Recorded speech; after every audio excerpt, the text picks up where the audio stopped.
శ్రీ మహాగణాధిపతయే నమః. ఐం మహాసరస్వత్యే నమః. శ్రీ లలితాంబికాదేవ్యే నమః. రాశి ఫలాల కార్యక్రమంలో భాగంగా ఈ 2025 ఉగాది పండుగ నుండి మళ్ళీ వచ్చే ఉగాది 2026 ఉగాది పండుగ వరకు కూడా ఎలా ఉండబోతుంది, ఏమిటి అనేటువంటిది మనము ఇప్పుడు తెలుసుకోవడము జరుగుతూ ఉన్నది. అయితే ఉగాది పండుగ నాడు పంచాంగ శ్రవణం అనేటువంటిది చెప్పడం ఆనవాయితీ. ఈలోగా మరి ప్రేక్షక మహాశయుల యొక్క కోరిక మేరకు ముందుగా రాశి ఫలాలు అవి ఎలా ఉంటున్నాయి, తర్వాత షష్టగ్రహ కూటమి అనేటువంటిది మామూలుగా ముందుగానే ఏర్పడుతూ ఉన్నదాని వలన ముందు రోజు ఈ ఉగాది పండుగ కంటే ముందే ఏర్పడబోతూ ఉండేటువంటి దాని వలన వాటి వలన రాసుల వాళ్లకు ఎలా ఉండబోతున్నది, వీటి యొక్క ప్రభావం ఎట్లా ఉంటుంది. అయితే ఎవరు అధైర్యపడక్కర్లేదు. ఎందుకంటే ఇదేమి మొదటిసారి రావటము కాదు, ఇదేదో మహాప్రమాదము అనుకోవాల్సినటువంటి అవసరము లేదు. షష్టగ్రహ కూటమి వలన చిన్న చిన్న ఇబ్బందులు అనేటువంటివి సర్వసాధారణము కదా. అవి ఎవరెవరి జాతకాలలో వాళ్ళ అనుకూలాన్ని బట్టి చేసుకుంటే 100% జాతకాలలో అనుకూలవంతముగా మీకు మేలు జరిగేదానికే అవకాశాలు ఎక్కువగా ఉంటాయి.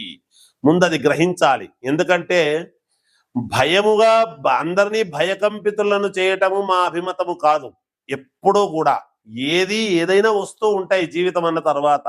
అంత భయపడాల్సినంతటి పరిస్థితి ఏముంది. కానీ మనము సర్దుకుంటే ఏమవుతుందంటే మనకు కావాల్సినటువంటి ఉపకృతులన్నీ కూడా మనము మేలు చేసుకున్న వాళ్ళం అవుతాం. ఏ ఉద్యోగం అయితే రావాలనో అది వస్తుంది, ఏ పదవి రావాలనో అది వస్తుంది, ఏ వ్యాపారంలో మంచి జరగాలనో అది జరుగుతుంది. ఎప్పుడు మనము మన జాతకాన్ని క్లియర్ చేసుకున్నప్పుడు, ఇబ్బంది లేకుండా అడ్డపడేటువంటి గ్రహాలను గ్రహస్థితులను మనము సమన్వయం చేసుకుంటే తప్పకుండా జయము కలుగుతుంది అనేటువంటి భావనతో తెలియజేసేటువంటివే ఈ రాశి ఫలాల యొక్క కార్యక్రమము అనేటువంటిది తెలియజేస్తూ ఉన్నాను. మొదటగా 2025 సంవత్సరము మేషరాశి ఉగాది పండుగ నుండి మేషరాశి వాళ్లకు ఎలా ఉంటుంది అంటే, ఈ సంవత్సరము వీళ్లకు ఆదాయం 2, వ్యయం 14, రాజపూజ్యత 5, అగౌరవము 7. ఆ వ్యయం 14 ఉంది ఎలాగబ్బా అని అనుకోవచ్చును.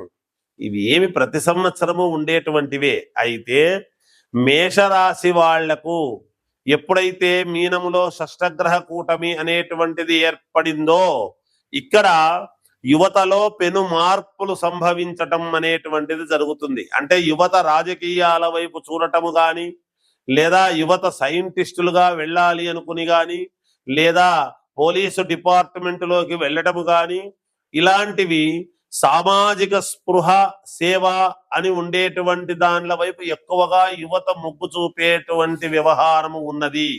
అంటే దేశానికి మా వంతు కర్తవ్యము, నేటి బాలలే రేపటి పౌరులు అని పదం మనం వింటూ ఉంటాం. దానికి అనుకూలముగా యువతలో మార్పు వచ్చే అవకాశము ఉన్నది ఈ సంవత్సరం. ఏల్నాటి శని ప్రారంభం అనేటువంటిది మార్చి 29 నుండే ప్రారంభమవుతూ ఉంటుంది వీళ్లకు. కనుక ఏల్నాటి శని అనేటువంటిది వస్తుంది. అయిన వాళ్లతో చిన్న చిన్న సమస్యలు అనేటువంటివి ఉంటాయి, కానీ అధిగమించడానికి అవకాశాలు ఉంటాయి గాక. వ్యాపారస్తులకు చిన్న చిన్న ఇబ్బందులు ఉంటాయి, అలాగని లాభాలు ఉంటాయి గాక. ఇబ్బంది పడాల్సింది ఏమీ లేదు. వ్యాపారస్తులకు అనుకూలముగానే ఉండటానికి ఎక్కువ శాతం ఉన్నది చిన్న ఇబ్బందులే. కోర్టు కేసులు, భూముల వలన కలిగేటువంటి సమస్యలు, ఇట్లాంటివి కొంచెము ఇబ్బందులు పెట్టే పరిస్థితి ఉంటుంది. అంటే గతములో అంతా కూడా మాకేమిటి, ఇంతవరకు మేము చాలా వరకు పైకి ఎక్కొచ్చాము, ఇంతకాలం ఎటువంటి ఇబ్బంది లేకుండా, లేదా ఎన్నో ఇబ్బందులు పడి ఒక నిర్ణయానికి వచ్చాము, మేము వ్యపతిష్టలమైనాం, ఇప్పుడిప్పుడే మేము నిలదొక్కుంటూ ఉన్నాము అని కానీ, లేదు బాగా వెల్ సెటిల్డ్ అయిన వ్యక్తులకు కానీ గతంలో వీళ్ళు మనల్ని ఏం చేస్తారులే అని అనుకున్నవి కాస్త కొంచెము మీ మీదికి మళ్ళీ ఒక్కసారి పునః లేచి కాస్త ఇబ్బందులు పెట్టేటువంటి పరిస్థితులు ఏర్పడతాయి. అంటే పాతవి ఏవో కొంచెము పైకి వచ్చేటువంటి అవకాశాలు ఉన్నాయి. విద్యార్థులకు చాలా అనుకూలవంతముగా ఉన్నది, బాగుంటుంది. అలాగే విదేశాలకు వెళ్ళాలి అని అనుకునేటువంటి వాళ్లకు తప్పకుండా వెళ్ళటానికి మార్గము సుగమమవుతుంది. ఉద్యోగస్తులకు ఉద్యోగాలు లభిస్తాయి ఈ సంవత్సరము తప్పకుండా. ఇందాకే యువతకు చెప్పా నేను, కనుక ఉద్యోగాలు లభిస్తాయి. వివాహము కావాల్సినటువంటి వాళ్లకు వివాహము, సంతానము కావాల్సినటువంటి వాళ్లకు సంతాన యోగము, ఇవన్నీ కూడా ఉంటాయి. రైతులకు, ఈ రాశి వాళ్లకు ముఖ్యంగా రైతులకు చాలా మంచి పంట అనేటువంటిది ఏర్పడి, ఆ పంటలు ఎవరు వేసుకున్నటువంటి పంట వాళ్లకు, ఈ రాశి వాళ్లకు కాస్త అనుకూలవంతముగానే ఉన్నది. ఇంకా ఈ రాశిలో మగవాళ్లే కాకుండా ఆడవాళ్లు కూడా ఉంటారు. ఆడవాళ్లకు చాలా అనుకూలవంతముగా ఉన్నది. అలాగే జాతకము ప్రకారము ఎవరెవరైతే ఉంటుందో, ఏ లగ్నములో పుట్టి ఉంటారో లగ్నము ప్రాధాన్యత. పరిహారాలు ఉంటే తప్పగా చేసుకోండి. ఎందుకు ఈ మాట అంటున్నానంటే, కొంతమందికి బాగా స్థిరపడినటువంటి వాళ్లకు కొంత ఇన్కమ్ ట్యాక్స్ ప్రాబ్లమ్స్ కానీ, అరే సంపాదించుకున్నది కాస్త ప్రభుత్వాలు పట్టుకెళ్ళడము కానీ, లేదా నష్టము రావటము కానీ, ఇలాంటివి కూడా ఉండవచ్చును అనేటువంటిది సూచనప్రాయముగా తెలియజేస్తూ ఉన్నాను. సినిమా వాళ్లకు కొంతమందికి చాలా అనుకూలవంతముగాను, మిశ్రమ ఫలితాలు కాబట్టి కొంతమందికి వ్యతిరేక ఫలితాలుగా కూడా ఉంటాయి.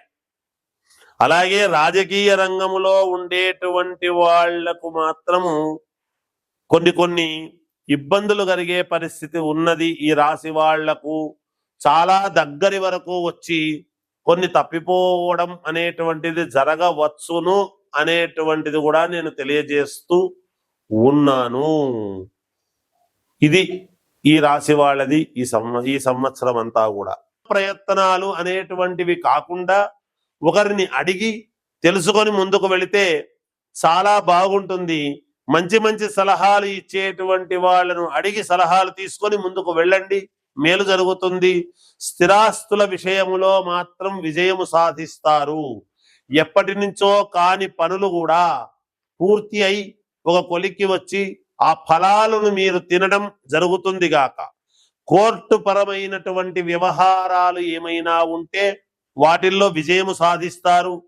ఉద్యోగస్తులకు కొంతవరకు అనుకూలముగానే ఉన్నది, ఇబ్బంది లేదు. అలాగే పుణ్యక్షేత్రాలకు వెళ్ళాలి అనేటువంటిది అనూహ్యముగా మనసులో పడి వెళతారు. తప్పకుండా శుభకార్యాలలో పాల్గొంటారు. శుభకార్యాలలో మీ యొక్క కీలక భూమిక పోషించి మేలు చేసే విధముగా మీరు ఉండబోతారు. స్థిరత్వము అనేటువంటిది ఈ సంవత్సరము చాలా బాగా చేసుకోగలుగుతారు మీరు. విద్యార్థులకు చాలా బాగా శ్రద్ధగా చదవాలి. ఎందుకంటే ఇక్కడ షష్టగ్రహ కూటమి వలన కొంచెం మీ మైండ్ డైవర్ట్ అయ్యేటువంటి పరిస్థితుల్లో ఉంటుంది. చదువుదాం అనుకుంటారు, చదువుకోబుద్ధి కాదు. ఉద్యోగానికి వెళ్ళాలనుకుంటారు, వెళ్ళబుద్ధి కాదు. అక్కడ కూర్చున్నా ఏదో ఒక సమస్య మిమ్మల్ని వెంటాడుతూనే ఉంటుంది మనస్సులో. అందువలన ఏది చెయ్యలేక చిన్న ఇబ్బందులు కొని తెచ్చుకునే పరిస్థితి ఉంటుంది గాక. విదేశాలకు వెళ్ళాలి అనుకునేటువంటి వాళ్ళు తప్పకుండా వెళ్ళవచ్చును, మేలు జరుగుతుంది. రాజకీయ రంగములో ఉండేటువంటి వాళ్ళు ఆచితూచి అడుగులు వేయండి. ఈ షష్టగ్రహ కూటమి వలన ఉన్నటువంటి పదవులకు ఇబ్బంది కలిగే పరిస్థితి. మీరేదో ఎవరినో రికమెండ్ చేద్దాము అని పోతే మీ పదవికే గండం వచ్చేటువంటి పరిస్థితులు కూడా ఉండవచ్చును రాజకీయాల్లో ఉండేటువంటి వాళ్లకు. ఇక సినిమా రంగములోను, టీవీ సీరియల్స్ రంగములో ఉండేటువంటి వాళ్లకు కానీ అధికమైనటువంటి శ్రమ ఉంటుంది. మీకు రావాల్సినటువంటి పారితోషికం తక్కువగా రావటము, కొన్ని ఇబ్బందులు జరగవచ్చును. కొన్ని స్థాన చలనాలు అనేటువంటివి ఉన్నాయి. అనూహ్యంగా స్థాన చలనం అనేటువంటిది కూడా జరిగే పరిస్థితి ఉంది. కాబట్టి మీ యొక్క వ్యక్తిగతమైనటువంటి జాతకాలను పరిశీలన చేసుకోండి, మీకు మేలు జరుగుతుంది. జయోస్తు.